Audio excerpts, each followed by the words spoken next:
todos con el corazón lleno. Resiliencia.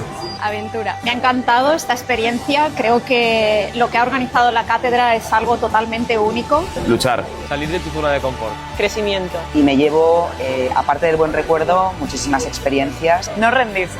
Aguante. Ha sido perfecto porque estamos fuera de la rutina, estamos en un lugar extremadamente tranquilo, medio del desierto, de la nada. Conexiones. Ilusión. Único. Inspirador. El mayor tesoro, o el mayor tesoro que yo recojo de este viaje han sido las personas. Fuerza. Aquí se ha vivido fuerza y pasión por lo que hacen. Caer y levantarse. Admiración. Motivación. Colaboración. A los alumnos que vendrán el año que viene, yo les recomiendo que intenten salir un poco de su zona de confort. Compañerismo. Inspiración. Ganas. Familia. Y en esta experiencia una de las cosas que transmitimos son valores. Me parece muy importante. Maravilla. Especial y diferente. Esperanza. Valentía. Ilusión renovada para continuar. Ha sido una grata compañía y una gran sorpresa. Una palabra, emoción, compañerismo. Es imposible decir una palabra.